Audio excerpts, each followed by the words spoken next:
ಮೊದಲಿಗೆ ರಾಮ್ ನನ್ನನ್ನು ಕಾಲೇಜಿನಲ್ಲಿ ಪ್ರಣಯರಾಜ ಶ್ರೀನಾಥ್ ಅಂತ ಕರಿತಾ ಇದ್ರು. ಆಗ ಸಂಗೀತ ಏನಂತ ಕರಿತಾ ಇದ್ರು? ಪ್ರಣಯರಾಜ ಶ್ರೀನಾಥ್ ಅಂತನಾ? ಹಾಗಾದರೆ ನಿಮಗೆ ಆ ಟೈಮಲ್ಲಿ ತುಂಬ ಜನ ಗರ್ಲ್ ಫ್ರೆಂಡ್ಸ್ ಇದ್ರಾ? ಗರ್ಲ್ ಫ್ರೆಂಡ್ಸ್ ಅಂತ ಅಲ್ಲ, ನನ್ನ ಹಿಂದೆ 118 ಜನ ಹುಡುಗಿಯರು ಬಿದ್ದಿದ್ದರು.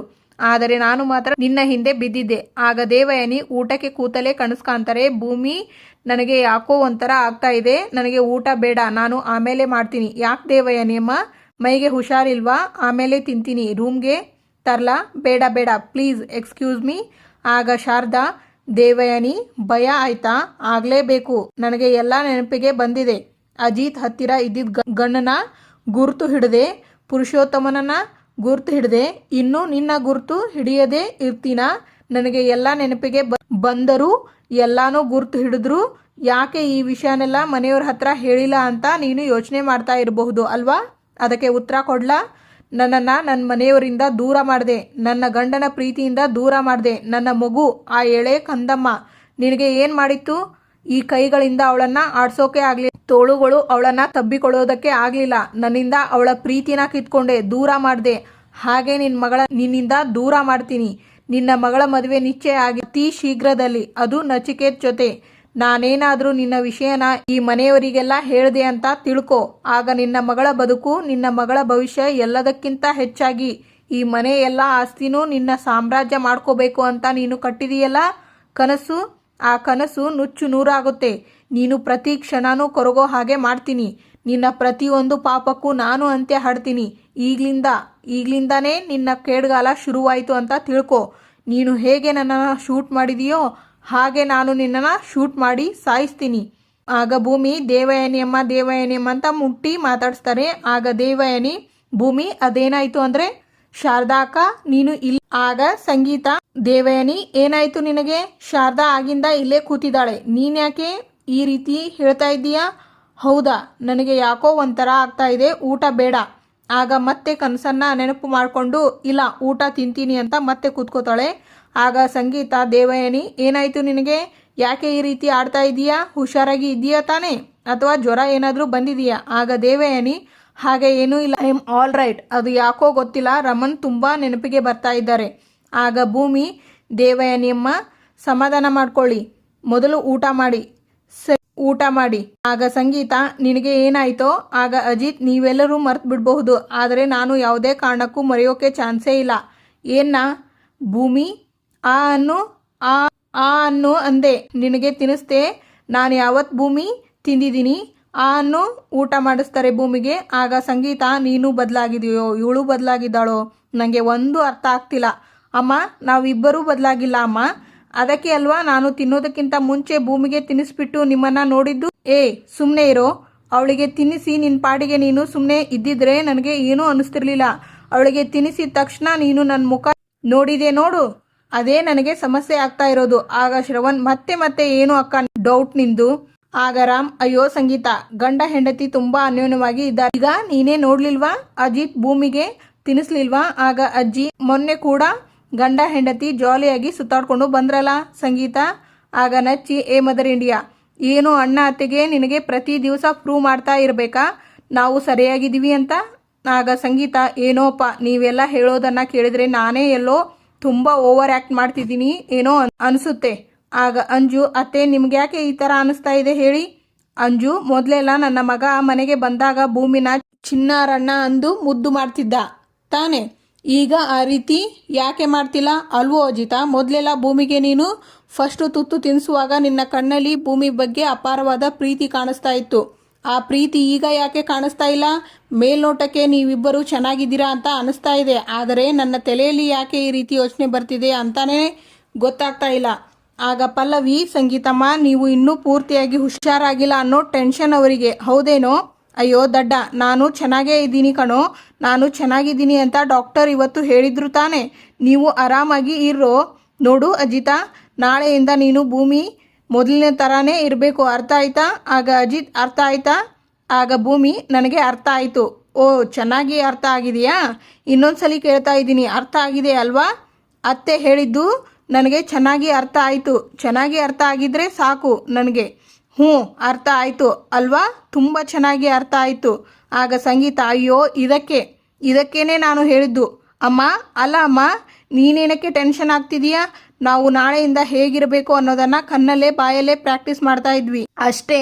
ನೀನು ಅದಕ್ಕೆ ಯಾಕೆ ಟೆನ್ಷನ್ ಮಾಡ್ಕೊಂಡೆ? ಅಜಿತಾ, ಏನೇನೋ ಮಾತಾಡ್ತೀಯಲ್ಲೋ. ನನಗಂತೂ ಇದನ್ನೆಲ್ಲ ನೋಡ್ತಾ ಇದ್ರೆ ನನಗೆ ಎಲ್ಲಿ ಹುಚ್ಚು ಹಿಡಿಯುತ್ತೋ ಅನಿಸ್ಬಿಟ್ಟಿದೆ. ಅಮ್ಮ ಬಿಡ್ತು ಅನ್ನು. ಅಮ್ಮ ಸುಮ್ಮನಿರೋ. ಆಗ ರಾಮ್, ಸಂಗೀತ ಬಿಡು, ಆಯಾಸ ಮಾಡ್ಕೋಬೇಡ, ಊಟ ಮಾಡು. ನೀವೆಲ್ಲರೂ ದಯವಿಟ್ಟು ಪ್ಲೀಸ್ ಊಟ ಮಾಡಿ. ಸಂಗೀತ, ತಿನ್ನಿಸ್ಲಾ? ಬೇಡ, ಒಂದೇ ಒಂದು ತುತ್ತು. ಬೇಡ ರೀ ಅಂತ ಜೋರಾಗಿ ಕಿರಿಸ್ತಾರೆ. ಸಂಗೀತ, ಅಯ್ಯಪ್ಪ ಅರ್ಥ ಆಯಿತು ಬಿಡು. ಆಗ ಶ್ರವಣ್, ಅಜಿತಾ, ಇವಳಿಗೆ ನಾಳೆಯಿಂದನೇ ಟ್ರೈನಿಂಗ್ ಕೊಡೋದಕ್ಕೆ ಶುರು ಮಾಡಬೇಕಪ್ಪ. ಹಾಗೆ ಕಾನ್ಸ್ಟೇಬಲ್ ಕೆಲಸಕ್ಕೆ ಅಪ್ಲಿಕೇಶನ್ ಇದೆಯಲ್ಲ, ಅದು ತರಿಸಿಬಿಡು, ಫಿಲ್ ಮಾಡಿ ನಾಳೆನೇ ಸಬ್ಮಿಟ್ ಮಾಡಿಸಿ ಬಿಡೋಣ. ಆಗ ಅಜಿತ್, ಆಗಲ್ಲಮ್ಮವ, ನಾಳೆ ಅಲ್ಲ ಇವತ್ತೇ ತೊಗೊಂಡು ಬರ್ತೀನಿ ಅಂದೆ. ಆಗ ಭೂಮಿ, ಕಾಡಿನ ರಾಣಿ ತುತ್ತೂರು ನಾನು, ಕಾಡಿನ ಚೆಂಡು ತುತ್ತೂರು ನಾನು, ಕಾಡಿನ ರಾಣಿ ಅಂತ ಹಾಡ್ತಾ ಇರ್ತಾರೆ. ಅಷ್ಟರಲ್ಲಿ ಅಜಿತ್ ಬರ್ತಾರೆ ರೂಮಿಗೆ. ಆಗ ಅಜಿತ್, ಲೈಫಲ್ಲಿ ಏನೇ ಮಾಡಿದರೂ ಅದರಲ್ಲಿ ಹೈಜೀನ್ ಇರಬೇಕು. ಕೆಲವೊಬ್ಬರಿಗೆ ಅದರ ಪದದ ಅರ್ಥನೇ ಗೊತ್ತಿರಲ್ಲ. ಸಿಲಿ ಫೆಲೋಸ್. ನಿಂತ್ಕೋ, ಚಂಬು ಲೋಟ ತಂಬರೋದಕ್ಕೆ ಹೋಗ್ತಾ ಇದೀಯಾ ಅಂದು ನಗ್ತಾರೆ. 2.0 ಅಂತೆ. ಮತ್ತೆ ಕಾಡಿನ ರಾಣಿ ತುತ್ತೂರು ನಾನು, ಕಾಡಿನ ಚೆಂಡು ತುತ್ತೂರು ನಾನು, ಕಾಡಿನ ರಾಣಿ. ಓಹೋಹೋಹೋ, ಮನೆಯಲ್ಲಿ ಇದ್ದ ಸಿಂಟೆಕ್ಸ್ ಟ್ಯಾಂಕ್ನೇ ಕೈಯಲ್ಲಿ ಹಿಡ್ಕೊಂಡು ಬಂದ್ಬಿಟ್ಟಿದೀಯಾ? ರಾತ್ರಿ ಕುಡಿಯೋದಕ್ಕೆ ನೀರು ಆಗುತ್ತೆ, ಬೆಳಗ್ಗೆಗೆ ಸ್ನಾನಕ್ಕೂ ನೀರಾಗುತ್ತೆ ಅಂತ ಹೊಟ್ಟೆ ಒಳಗಡೆ ಕೆಂಡ ಹಾಕಿದ ಹಾಗೆ ಕೊತ ಅಂತ ಕುದೀತಾ ಇದೆ ಅಲ್ವಾ? ನಿಮಗಿಂತ ದೊಡ್ಡ ಬಾಟಲ್ ಎತ್ಕೊಂಡು ಬಂದ್ಬಿಟ್ಟಿದ್ದೀನಿ ಅಂತ. ಅಯ್ಯೋ, ಬಾಟಲ್ ಸೈಜ್ ದೊಡ್ಡದಾಗಿದ್ರೆ ಏನು ಬಂತು, ಅದು ನೀಟಾಗಿರಬೇಕು ಅಲ್ವಾ? ಇಡೀ ಮನೆಯಲ್ಲಿ ಇರುವಂಥ ಕಾಲು ಭಾಗ ಗಲೀಜು ಆ ಬಾಟಲ್ ಮೇಲೆ ಇದೆ. ತೊಳ್ಕೊಂಡು ತಾನೇ ಯೂಸ್ ಮಾಡಬೇಕು. ಹೋಗ್ಲಿ ಬಿಡು, ಚೊಂಬಿಂದ ಬಾಟಲ್ಗೆ ಅಪ್ಗ್ರೇಡ್ ಆಗಿದೆಯಲ್ಲ, ಅಪ್ರಿಷಿಯೇಟೇಬಲ್. ಕ್ಲಾಪ್ಸ್ ಮಾಡ್ತಾರೆ.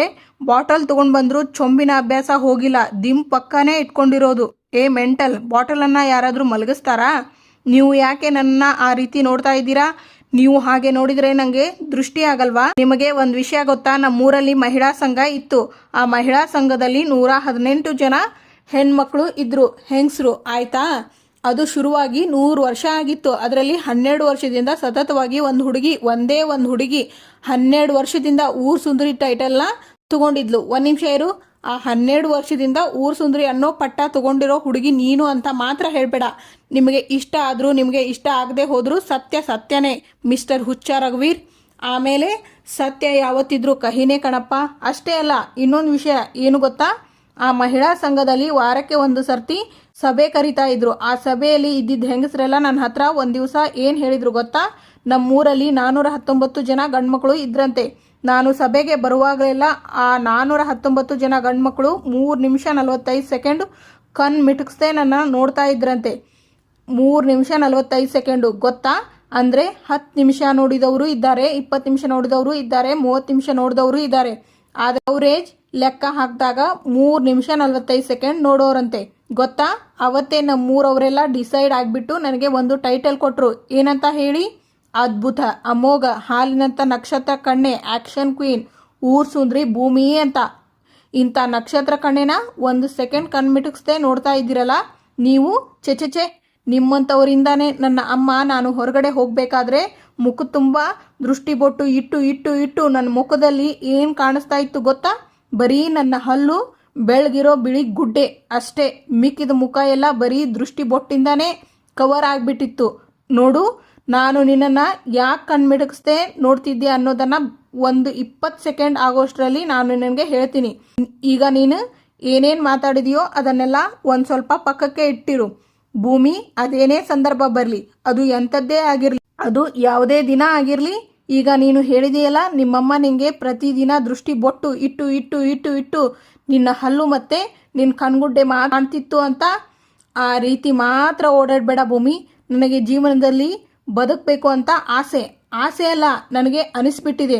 ಆ ಥರ ಆ ಚಿಗುರನ್ನ ಕಿತ್ತು ಹಾಕಿ ಕೆಳಗಡೆ ಹಾಕಿ ಕಾಲಲ್ಲಿ ಹೊಸಕಿ ಕಲ್ಲಲ್ಲಿ ಜಜ್ಜಿ ಅದನ್ನು ಬೆಂಕಿ ಹಾಕಿ ಸುಟ್ಬಿಡ್ಬೇಡ ಭೂಮಿ.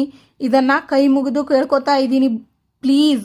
ಈ ದೇವತೆ ಅಂತ ಮಿಂಚಿನ ಸೌಂದರ್ಯ ನಿಮ್ಮ ಕಣ್ಣು ಕುಗ್ತಿದೆ ಅಲ್ವಾ? ಪರವಾಗಿಲ್ಲ ಬಿಡಿ. ಆದರೆ ನೀವು ಹೇಳಿದ್ರಲ್ಲ ಮುಖ ತುಂಬ ದೃಷ್ಟಿ ಬೊಟ್ಟು ಹಲ್ಲು ಮತ್ತು ಕಣ್ಣುಗುಡ್ಡೆ ಕಾಣುವಂಗೆ ನೀನು ಮಾತ್ರ ಬರಬಾರ್ದು ಅಂತ ಅಂದ್ಬಿಟ್ಟು ಆ ರೀತಿ ಬರ್ತೀನೋ ಬರಲ್ವೋ ಅಂತ ನಾನು ಗ್ಯಾರಂಟಿ ಕೊಡೋಕೆ ಆಗಲ್ಲಪ್ಪ, ಆಯಿತಾ? ಅದು ಒಂದು ಸ್ವಲ್ಪ ಹೊತ್ತಲ್ಲಿ ಯೋಚನೆ ಮಾಡಿ ಹೇಳ್ತೀನಿ, ಸರಿನಾ? ಅದನ್ನು ಬಿಡಿ. 20 ಸೆಕೆಂಡ್ ಆದಮೇಲೆ ಹೇಳ್ತೀನಿ ಅಂತ ಅಂದ್ರಲ್ಲ, ನೀವ್ಯಾಕೆ ನನ್ನ ಕಣ್ಮಿಟುಕಿಸ್ದೆ ನನ್ನ ಆ ರೀತಿ ನೋಡ್ತಾ ಇದ್ರಿ? ನಾನು ಸ್ವಲ್ಪ ಪರ್ಸ್ನಲ್ ಆಗಿ ಮಾತಾಡಬೇಕಿತ್ತು. ಪರ್ಸ್ನಲ್ ಆಗಿ ಮಾತಾಡಬೇಕು ಅಂದರೆ ಅಲ್ಲಿ ಬಾಲ್ಕನಿ ಇದೆ, ಹೋಗಿ ಡೋರ್ ಹಾಕ್ಕೊಂಡು ಪರ್ಸ್ನಲ್ ಆಗಿ ಮಾತಾಡಿ. ನಾನು ಹೇಳಿದ್ದು ನಿನ್ನ ಹತ್ರ ಸ್ವಲ್ಪ ಮಾತಾಡಬೇಕಿತ್ತು ಅಂತ. ನನ್ನ ಹತ್ರನ ಏನು ವಿಷಯ? ಚಿನ್ನ, ರಣ್ಣ, ಮುದ್ದು, ಬಂಗಾರ. ಸಾಹೇಬ್ರೆ, ನೀವು ಇದನ್ನು ಹೇಳ್ತಾ ಇರೋದು ನಾನು ಕೇಳಿಸ್ಕೊತಾ ಇದ್ದರೆ ನನ್ನ ಕಿವಿನ ಕತ್ತರಿಸಿ ನಾಯಿಗೆ ಹಾಕಿ ನಾಯಿ ಅದನ್ನು ತಿಂದು ಅದನ್ನು ಕಕ್ಕಿ ಅದು ಕಕ್ಕಿದ್ರೂ ನನಗೆ ಸಮಾಧಾನ ಆಗಲ್ವೇನೋ, ಅಷ್ಟು ಹೊಟ್ಟೆ ಕೊತ ಕೊತ ಕುದೀತಾ ಇದೆ. ಭೂಮಿ, ನಿನಗೆ ಗೊತ್ತಿಲ್ಲದೆ ಇರೋದು ನಿನಗೆ ಒಂದು ಪ್ರಾಬ್ಲಮ್ ಇದೆ. ಏನು? ಅಪೋಸಿಟ್ ಅವರು ಏನು ಮಾತಾಡ್ತಾ ಇದ್ದಾರೆ ಅಂತ ಕಂಪ್ಲೀಟಾಗಿ ಕೇಳಿಸ್ಕೊಳ್ಳೋದೇ ಇಲ್ಲ ಅಲ್ವಾ? ಅರ್ಧದಲ್ಲೇ ಏನೋ ಒಂದು ಒದರಿಬಿಡ್ತೀಯ ಅಲ್ವಾ? ಚಿನ್ನ, ರಣ್ಣ, ಮುದ್ದು, ಬಂಗಾರ ಅಂತ ನನ್ನ ಬಾಯಲ್ಲಿ ಕರೆದಾಗ್ಲೆಲ್ಲ ಈ ಆ್ಯಸಿಡ್ ಹಾಕಿ ತೊಳ್ಕೊಂಡು ಬಿಡಬೇಕು ಅನಿಸುತ್ತೆ. ನಿನಗೆ ಆ ಕಷ್ಟ ಗೊತ್ತಿಲ್ಲ ಅಲ್ವಾ?